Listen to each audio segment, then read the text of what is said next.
न रहे वगैरह वगैरह। मैंने उन्हें कहा कि मैं यूं ही तोड़ने के लिए तो बैठा नहीं हूँ, शर्तें होंगी, उनको आप माने तो मैं अनशन तोड़ भी दूंगा। तो शर्तें पूछी गई हमसे। मैंने कहा अकाउंटेबिलिटी इन एजुकेशन मिनिस्टर का रेजिग्नेशन।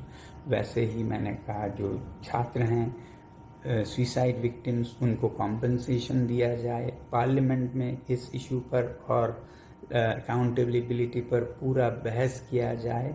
और एक नया हमने जोड़ा कि जो भी छात्र सीजेपी के और बाकी उनके लीडरशिप जिन्होंने प्रदर्शन किया है पीसफुली जंतर मंतर पर और फिर 20 मार्च को संसद मार्च किया, उनमें से किसी पर भी कोई कानूनी कार्रवाई नहीं किए जाएंगे, एफआईआर नहीं किए जाएंगे, तब मैं ये अनशन तोड़ूंगा।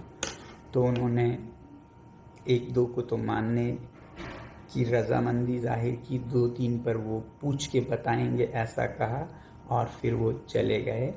अगले दिन शायद वो आएंगे ऐसा मुझे बताया गया था कि आप तोड़िएगा, हम इस पे बात करके आएंगे और हाँ हम आपको अनशन तोड़वाएंगे। मगर मैं नहीं चाहता था कि मैं अनशन उनके हाथों तोड़ूं, केंद्रीय मंत्रियों के हाथों।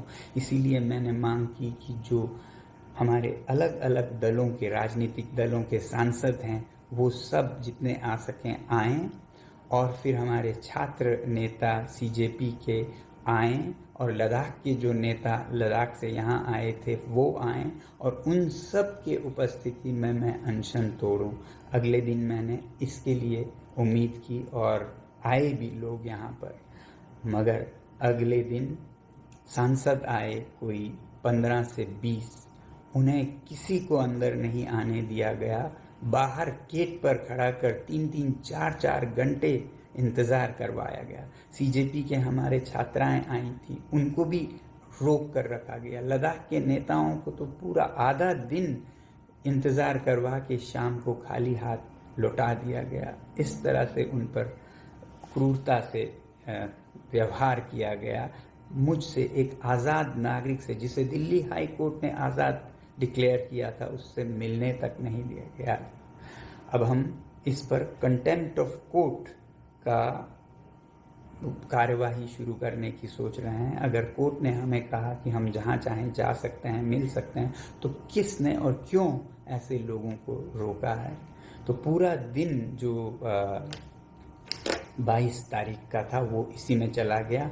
और जो केंद्रीय मंत्री थे वो तो आए नहीं, वो अपने मीटिंग्स करते रहे।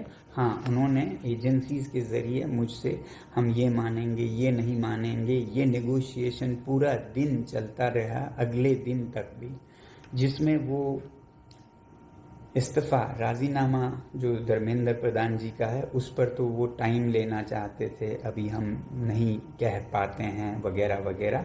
कॉम्पनसेशन का उन्हें समस्या नहीं था, पार्लियामेंट में डिस्कशन पे कोई समस्या नहीं थी, मगर जो छात्रों पर कानूनी कार्रवाई नहीं होगी उस पर उन्हें बहुत एतराज़ था। और मैंने कहा इसके बिना मैं अनशन बिल्कुल नहीं तोड़ूंगा। मैं अनशन तोड़ के चला जाऊं और जो छात्र हैं उन पर एफआईआर लगे, सालों साल उन्हें कोर्ट कचहरी में, जेल में, एनएसए में जाना पड़े। मुझे पता है लद्दाख में 24 सितंबर के बाद लगभग 80 नौजवानों पर क्या क्या गुजरी हैं। मैं नहीं चाहता था कि यही यहाँ के सीजेपी के लीडर्स और छात्रों पर, वॉलंटियर्स पर हो, तो मैं उस पर अड़ा रहा कि इसके बिना मैं बिल्कुल अनशन नहीं तोड़ूंगा, चाहे मैं हफ्ता यहाँ पड़ा रहूँ। फिर आखिर उन्होंने कहा ये हम करेंगे मगर रिटन में नहीं दे सकते हैं, हम वर्बली कहेंगे।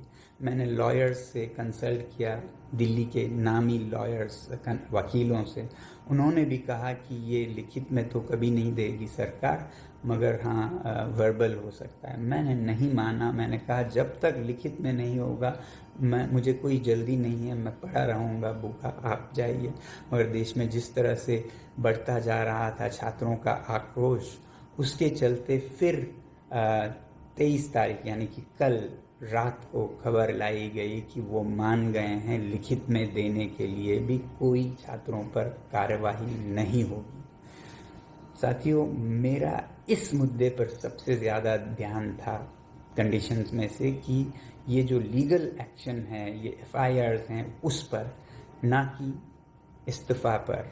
जो रेजिग्नेशन है वो भी एक कारण है। मैं कह रहा था एक और वीडियो में कि मेरा दिमाग अलग तरीके से चलता है। मैं इस रेजिग्नेशन को बहुत ज़रूरी मेरे द्वारा करवाना नहीं समझता हूँ।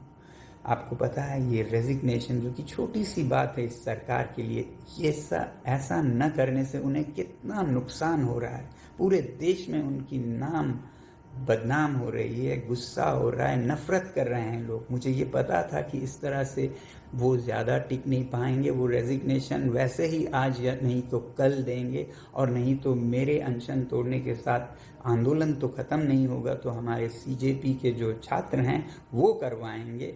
इस पर ध्यान देने से ज़्यादा मुझे छात्रों की रक्षा सुरक्षा पर देना था, ताकि वो जब कार्रवाई करें तो उन पर कानूनी कार्रवाई ना हो, वो कवर में दे सकूं।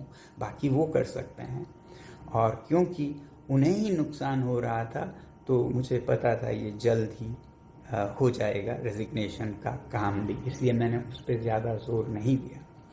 फिर कल रात को लगभग 12 बजे, रात के 12 बजे, जबकि दिन में इतने सारे लोग आए थे, छात्र आए थे, नेता आए थे, MPs आए थे, जो कि ये अंडरस्टैंडिंग और ये अनशन तोड़ने के लिए आए थे। मेरी डिमांड यही थी कि मैं सबके उपस्थिति में ये अनशन तोड़ूंगा, जहां मंत्री भी होंगे, जिनसे हमने कॉम्पनसेशन लेना है, ये गारंटी लेना है कि कोई कार्रवाई नहीं होगी, उनका उपस्थित होना भी ज़रूरी है। साथ में हर एक पार्टी के, मैंने कहा था 2-2 MPs होंगे, CJP के नेता होंगे, लद्दाख के नेता होंगे, मगर उन सब को वापस करने के बाद फिर कल रात को कोई 12 बजे मुझे बताया गया कि मंत्री अभी आ रहे हैं, वो मान गए हैं ये अनशन तोड़वाने पर, लिखित में भी देने पर।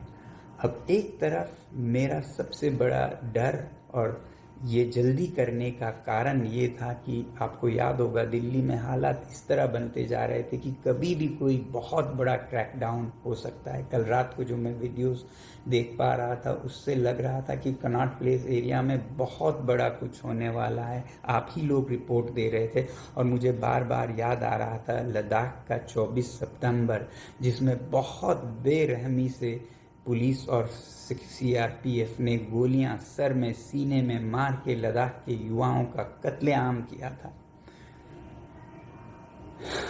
और वो यहाँ हो सकता है, इसका मुझे डर था। और अगर ऐसा कुछ होता है तो फिर ये अनशन का मतलब ही नहीं रहेगा।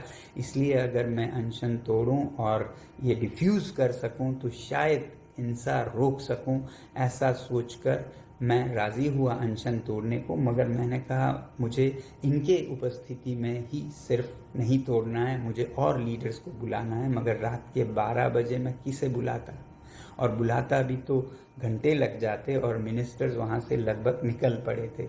तो आनन फानन में लद्दाख के जो नेता थे वो एक ही जगह पे रहते थे, चाणक्यपुरी लद्दाख भवन में एक ही जगह पे। तो उनको मैंने बुलाने की कोशिश की। मैंने उन्हें कहा कि लद्दाख के नेता भी होंगे कम से कम, और कोई ना हो तब मैं करूँगा। मगर ये एजेंसीज नहीं मानी। उन्होंने कहा नहीं, आप उनको नहीं बुला सकते हैं, इन्हीं के उपस्थिति में कीजिए। जिस पर मैंने बिल्कुल फुट डाउन करके कहा फिर मुझे कोई साइन नहीं करना है, ना ही अनशन तोड़ना है, रहने दीजिए। फिर वो बात करने लगे। उसी बीच मैंने सोचा इनसे पूछते रहने के बजाय मैंने फ़ोन किया लद्दाख के नेताओं को। मैंने कहा आप लोग गाड़ी लीजिए और चल पड़िए यहाँ के लिए, यहाँ आएंगे, देखा जाएगा। मैं आप लोगों की उपस्थिति के बिना, सिर्फ 2 मंत्रियों की उपस्थिति में बिल्कुल अनशन नहीं तोड़ूंगा। तो लद्दाख के नेता वहाँ से निकल पड़े। जब निकल पड़ने लगे तब उन्होंने फिर मजबूर होकर उनको मदद करने लगे आने में भी। तो वो भी पहुँचे 12:30 बजे, उधर मंत्री भी पहुँचे। और क्योंकि कनॉट प्लेस में इतना बड़ा हादसा का डर था तो मैंने इसे और एक दिन टालने से मना या अच्छा नहीं समझा इसे। और जितना जल्दी मैं ये कह सकूं कि मैं अनशन भी तोड़ रहा हूं, कृपया शांति रखिए, बेहतर होगा देश के लिए। और एक जगह अगर हिंसा हो गई तो तमाम शहरों में हिंसा होगी। आप समझ सकते हैं क्या हो सकता है। आप घर बैठे सोफा पर से इसके साथ क्यों अनशन तोड़ा, उसके साथ क्यों नहीं तोड़ा। बहुत आसान है आपके लिए कहना कि इसमें क्या सौदा हुआ, क्या डील हुआ, बहुत आसान है। अपने ज़बान को ज़रा तोल कर बात कीजिएगा। कितना आप हानि कर सकते हैं किसी के दिल को, जो हफ्तों से घर नहीं गया है, सड़क पर बैठा है भूखा प्यासा, उस पर ऐसा बोलते हुए आप लोगों में ज़रा भी रहम नहीं आई। मैं ये पूछना चाहता हूँ।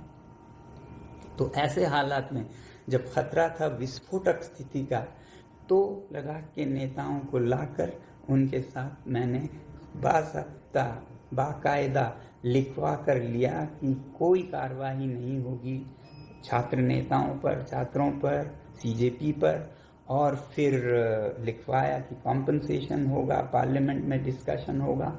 हाँ, मैंने अकाउंटेबिलिटी के बारे में उनसे ज़रूर कहा कि आप समय लेके भी करिए, मगर ये करना होगा। आपको जोर नहीं दिया क्योंकि मुझे पता है ये वैसे भी होने ही वाला है, तो मैं और 2 दिन के लिए इसको क्यों टालता। इस जितना जल्दी होता भारत की शांति के लिए ये उतना ही काम आता, ये अनशन का तोड़ना।